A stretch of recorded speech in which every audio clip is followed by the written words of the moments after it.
kayak kemarin ya, saya ketika sakit gitu. Kadang ya hati normal sakit, ya. Nggak mau sakit. Tapi yang punya sehat itu bukan kita. Nggak bisa kemudian kita minta sehat terus. Emang kita siapa kan gitu ya? Emang kita siapa? Jadi demikian pula sukses, demikian pula eh, kita bisa ini, bisa itu. Pada gilirannya tetap saja yang berkuasa. Siapa sih yang mau misalnya jadi orang yang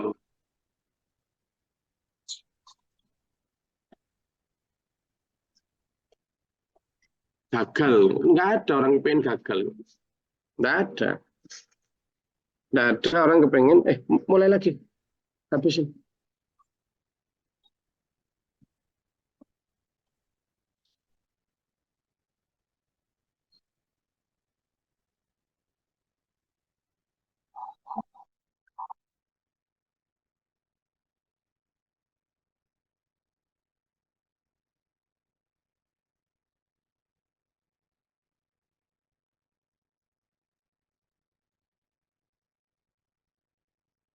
Jadi nggak ada orang kepengen gagal atau kepengen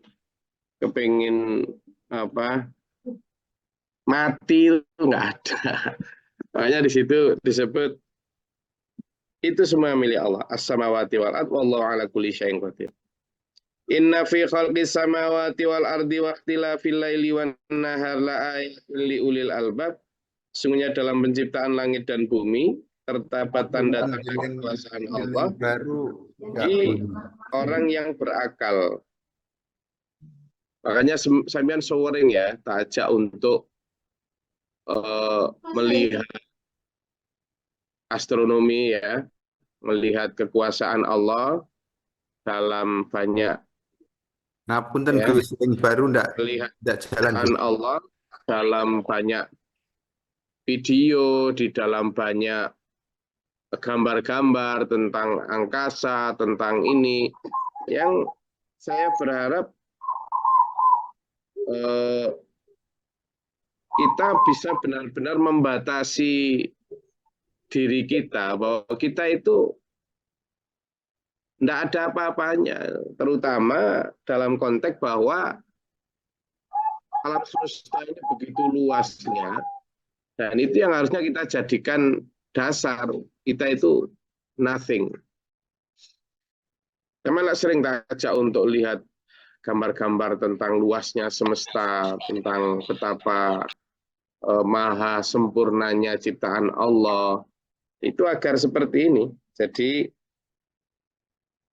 Allah ingin menegaskan termasuk waktilafil laili wan nahar, pergantian siang dan malam. Ini lagi di Denpasar, matahari sudah agak meninggi. Tapi di Jawa Barat sana mungkin masih agak gelap.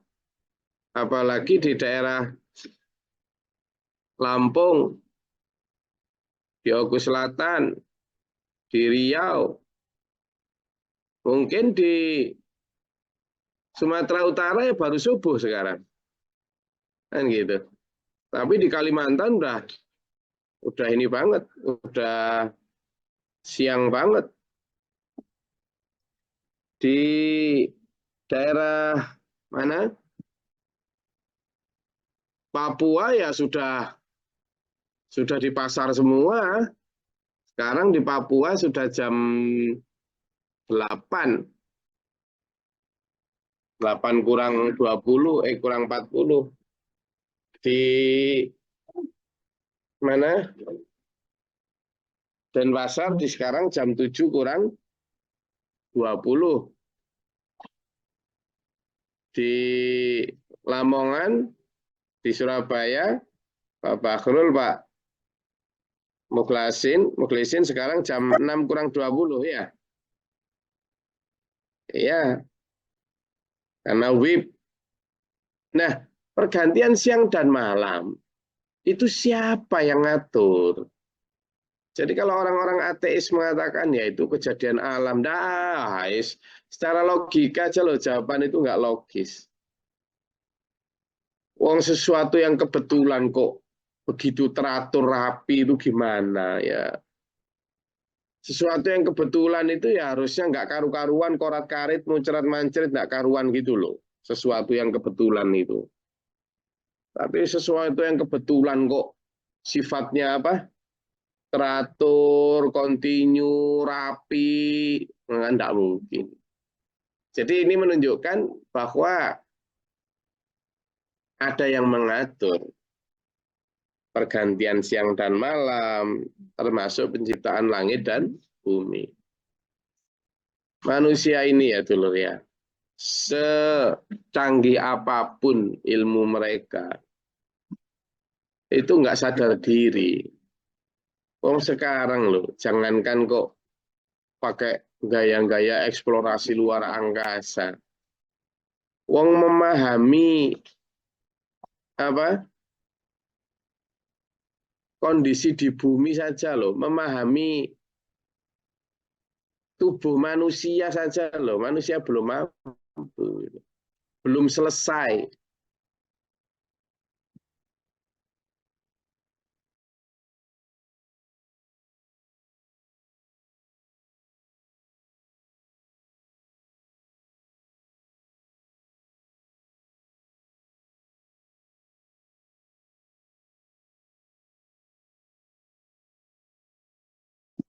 Jadi betapa sombongnya manusia ketika manusia kemudian eh, mencoba untuk menolak kuasa Tuhan hanya dengan ilmu atau teknologi yang segitu-gitu aja gitu. Sampai kemudian ketika mereka menjelaskan bagaimana seekor binatang yang bisa melakukan pembuahan terhadap dirinya sendiri. Jadi dia itu bisa berkembang biak tanpa perlu binatang lain. Itu bisa. Kan berarti keren dia. Dia bisa berkembang biak cukup dengan melakukan spora atau membelah diri. Memahami itu aja enggak bisa kok. Pakai sok-sokan mau apa? Menolak keberadaan kekuasaan Tuhan. Nah itu. Sehingga sekali lagi ayo kita melepaskan diri dari pengaruh materialisme yang selalu mendasarkan keberadaan sesuatu itu hanya dengan materi. Ayat ini menyatakan, tapi kemampuan mengambil pelajaran tadi itu hanya untuk la ayati li ulil albab. Ada tanda-tanda kebenaran kekuasaan Allah itu hanya buat orang-orang yang ulil albab, orang yang selalu menggunakan akalnya. Di sini disebut ulil albab itu memiliki akal, tapi kadang orang punya otak tapi tidak dipakai. Tidak dipakai.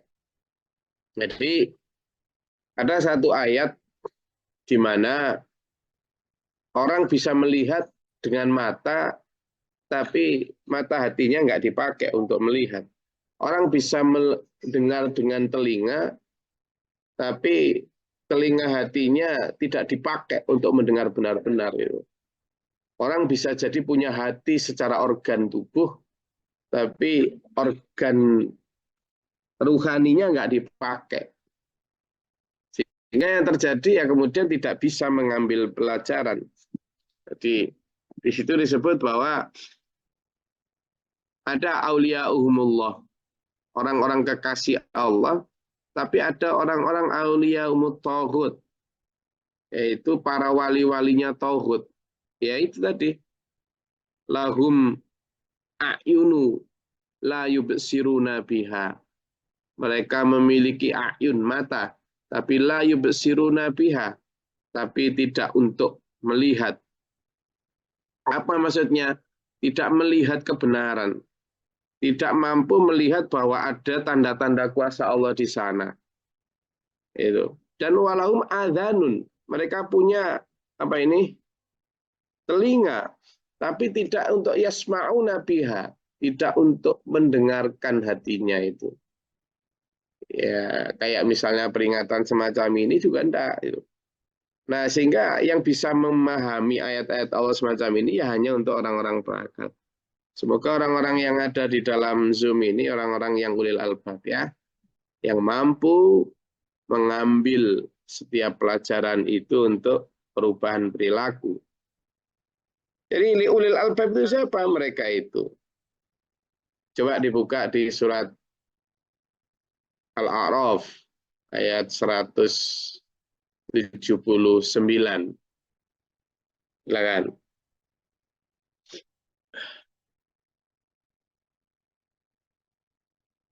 Kita ketemu. Tadi yang belum baca gantian. Al-A'raf ayat 179. Izin Gus. Bismillahirrahmanirrahim. Dan sungguh akan kami isi neraka jahanam ya dari kalangan jin dan manusia. Mereka memiliki hati tetapi tidak dipergunakannya untuk memahami ayat-ayat Allah. Kan lebih sesat lagi. Mereka pula orang yang lemah. Jadi seperti ini yang kita bahas. Jangan sampai terjadi seperti itu tadi ya. La yasma'una biha. Jadi mereka punya, kita ini kadang ya juga tergoda untuk seperti itu. Punya telinga tapi ya dengar peringatan berkali-kali yang nggak masuk ke hati. Matanya melihat itu, wih, indah sekali ya ciptaan Tuhan, tapi hanya untuk rekreasi aja. Siapa mereka yang ulil albab? Adalah alladzina yadhkurunallaha qiyaman wa qu'udan wa 'ala junubihim. Nah, ini belajar untuk benar-benar berbicara mengingat Allah saat duduk, saat berbaring, saat berdiri, artinya saat apapun. Saat apapun ya. Saat kita dalam pekerjaan, dalam pembicaraan, dalam ketika santai, ketika rekreasi, ketika apapun, mengingat Allah. Makanya saya entah berapa kali selalu bilang, ayo, misalnya pada saat bekerja, ambil ngeladeni para pembeli, sambil bismillah-bismillah, sambil ngeladeni para customer, bahkan ketika di rumah sambil goreng, alhamdulillah, alhamdulillah, makanannya itu loh jadi barokah. Itu. Nah, ini yang harus kita elaborasi, harus selalu kita kembangkan supaya menjadi kebiasaan kita. Tidak saja mengingat Allah itu pada saat sholat, tapi itu tadi, qiyaman, wa qu'udan, wa 'ala junubihim.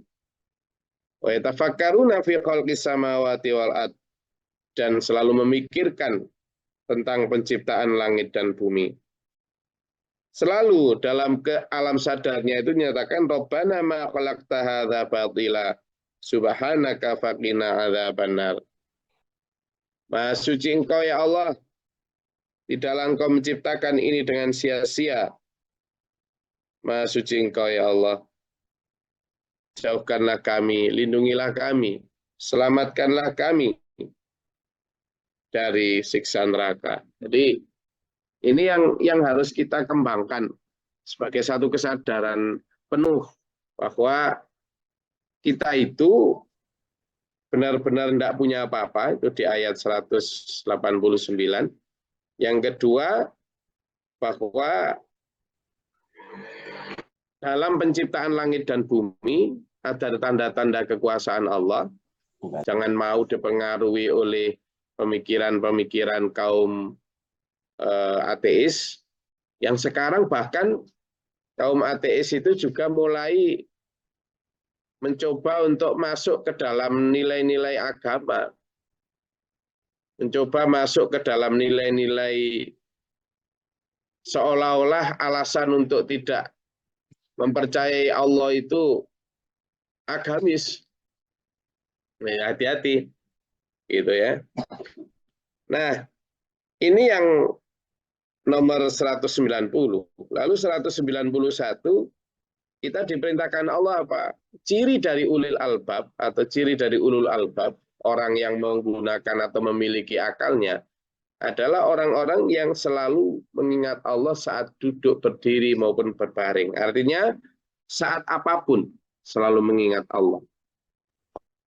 Mengingat gimana? Ya, namanya mengingat itu kan selalu merasa diawasi. Itulah kenapa proyek besar pertama yang diajarkan oleh Pak Guru Mukhtaran, rasakan diri sampean dan saya ini seperti ikan di dalam air itu. Kemanapun ikan pergi, akan diliputi, merasa dikelilingi oleh air. Maka kita pun demikian. Kalau ikan kan berenang ke sana kemari. Nah, kalau kita kan ya kiaman, berdiri, waku'udan duduk, wa'ala junubim, dan berbaring. Saat apapun itu, selalu yadhkurunallaha, mengingat Allah. Apa fungsinya?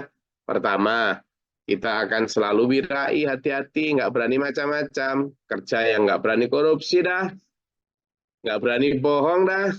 Kalau kita berinteraksi, kita juga kemudian selalu tawaduk sikapnya di hadapan raja. Ya, kita kemudian juga kepada sesama tidak berani, seperti yang dicontohkan Pak Guru dengan jam dinding itu. Kalau kita melihat jarum, padahal sebelumnya ada kaca. Padahal sebelumnya ada kaca, tapi mata kita nggak bisa melihat kaca, langsung melihat jarum dan angka, padahal sebelum itu ada kaca.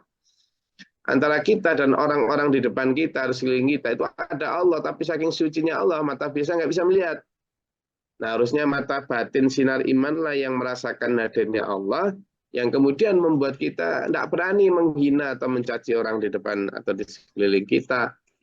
Karena kalau kita menghina, bohong, suudzon, berarti kita sudah suudzon sama Allah duluan sebelum kita dan mereka ada Allah. Nah, itu satu di antara fungsi atau manfaat nanti ketika kita selalu mengingat Allah.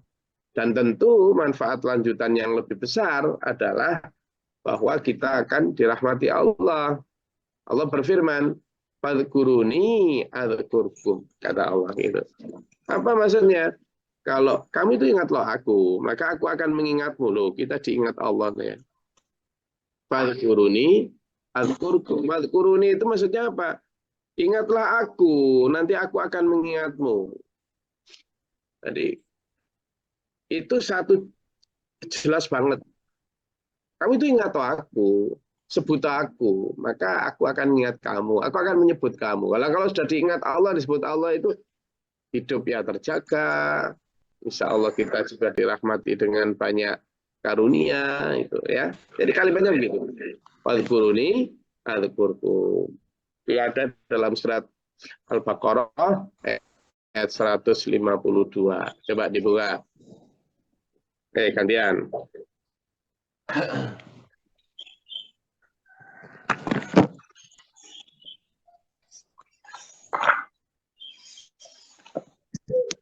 Tunggu, sudah kan? Izin guys. A'udzubillahi minasyaitonirrajim. Bismillahirrahmanirrahim. Maka ingatlah kepadaku, aku pun akan ingat kepadamu. Bersyukurlah kepadaku, dan janganlah kamu ingkar kepadaku. Shadaqallahul azim. Wadhkuruni adzkurkum washkuruli wala takfurun. Jangan kufur kamu, jangan kafir kamu. Syukur yang banyak. Hidup ini tenang kalau kita banyak bersyukur. Lalu seberapa banyak kita mengingat Allah, itu ya sebanyak-banyaknya. sebanyak-banyaknya. Makanya Pak Guru ngajarin kita untuk wirid 100.000 sebenarnya latihan untuk sebanyak mungkin kita mengingat Allah itu. Itu disebutkan dalam surat Al-Ahzab ayat 41. Monggo coba dilihat. Surat Al-Ahzab ayat 41. Betapa kita diperintahkan Allah untuk mengingat sebanyak-banyaknya. Well, gantian tadi yang belum baca silakan. A'udzu billahi minasyaitonir rajim. Bismillahirrahmanirrahim. Wahai orang-orang yang beriman, ingatlah kepada Allah dengan mengingat namanya sebanyak-banyaknya. Shadaqallahul adzim. Jadi perintah itu adalah zikrong katsiro. Perintah itu adalah hanya itu kan berarti ya tidak mungkin hanya dengan setelah selesai sholat lalu wiritan itu aja masih banyak yang tidak dilaksanakan, apalagi zikrong katsiro yang benar-benar dijalankan di dalam keseharian. Ya. Nah ini dari banyak ayat tadi itu memberi kita gambaran bahwa mengingat Allah itu adalah perintah dan Allah tidak mau dilupakan. Allah tidak mau dilupakan, Allah tidak mau diabaikan, Allah juga tidak mau kalau kemudian kita mencuekin, mengabaikannya. Ya, kita harus banyak mengingat Allah sehingga Allah akan membalas dengan mengingat kita. Enak diingat Allah itu dulu, benar. Hidup akan dalam karunia dan naungannya. Saya rasa itu kajian kita. Monggo kalau ada yang mau ditanyakan untuk ayat 189, 190 dan 191. Silakan.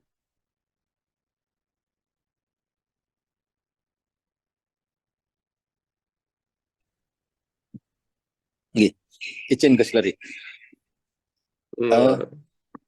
Menurut pandangan Allah bahwa orang yang berakal, orang yang dalam tanda petik pintar itu kan mengetahui kebesaran Allah dengan penciptaannya yang selalu mengingat Allah pada saat berdiri, duduk, dan berbaring.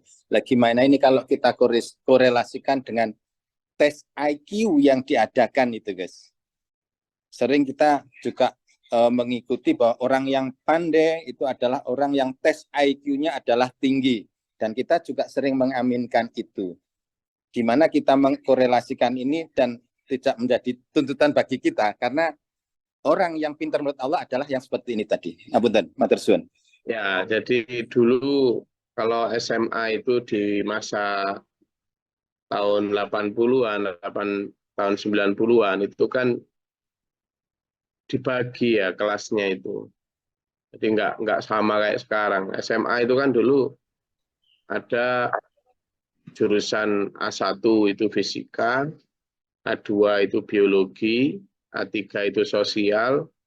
Kalau di aliyah itu A4 ada 4 itu jurusan agama. Jadi kalau di SMA itu kalau salah jurusan bahasa atau seni gitu.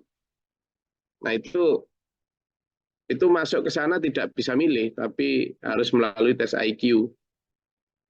Maka IQ yang paling tinggi dimasukkan ke A1 fisika. Lalu grade setelahnya itu A2 biologi. Lalu grade selanjutnya yang ketiga itu sosial. Lalu kemudian A4 itu agama. Nah, saya dulu di A1 aja, itu udah jelas ya. Udah jelas. Saya sebenarnya A1 tapi milih A3. Oh ya, ya padahal nggak ada pilihan waktu itu. Nah, tetapi memang kriterianya berbeda. Orang-orang Yahudi, orang-orang Bani Israel itu diberi karunia Allah berupa otak yang sangat cerdas. Jadi kalau tadi saya mengatakan saya ada di A1, sebenarnya tidak perlu dibanggakan. Karena otak itu beda dengan albab yang dimaksud di sini. Albab itu adalah mampu menggunakan otaknya. Jadi yang dimaksud di sini adalah mampu menggunakan otaknya. Tidak hanya sekedar IQ, makanya perlu SQ, ya kan? Perlu EQ. Kalau intelijensia itu hanya berpikir tentang impuls-impuls dan sirkuit yang ada di dalam paparan otak. Sifatnya sangat jasadi. Tapi kalau SQ, spiritual itu tadi, kalau IQ itu kan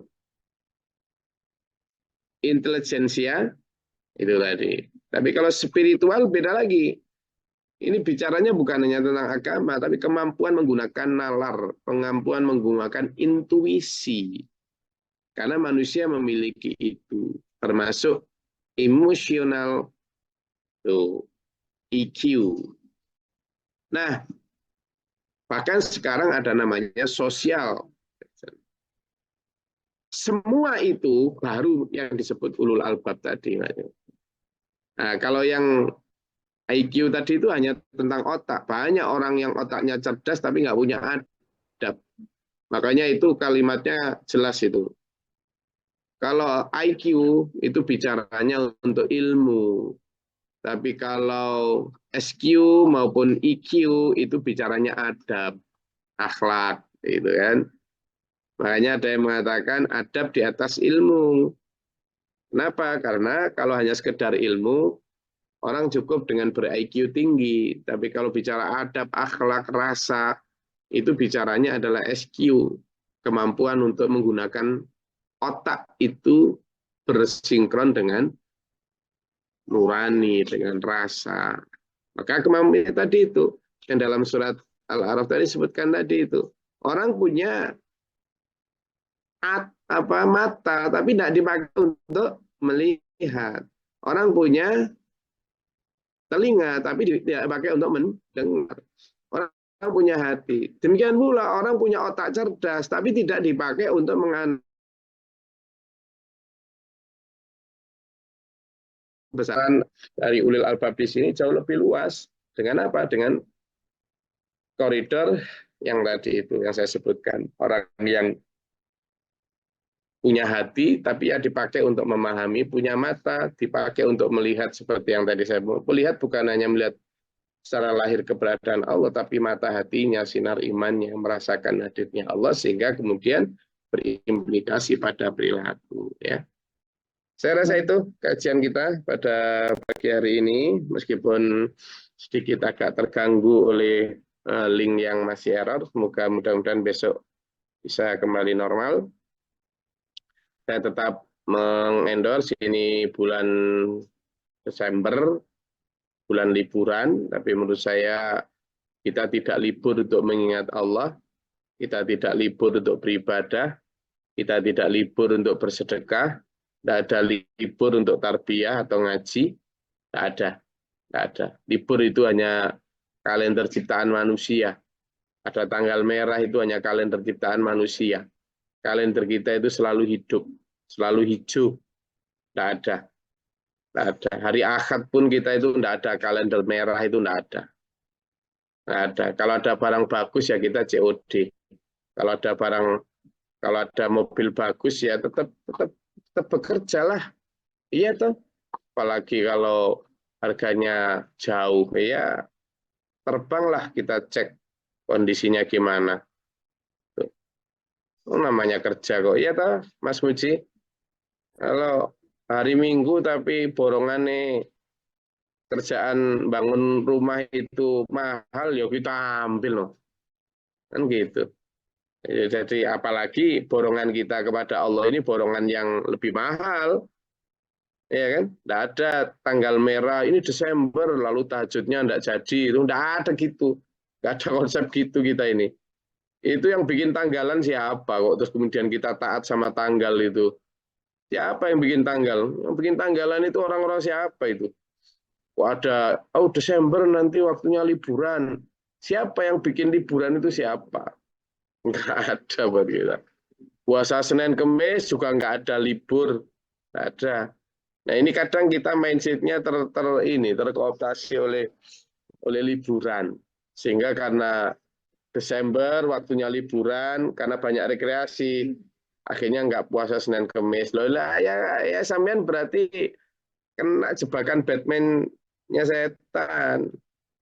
Gitu. Siapa yang melarang rekreasi? Rekreasi ya, tapi ya tetap puasa Senin Kemis gitu loh.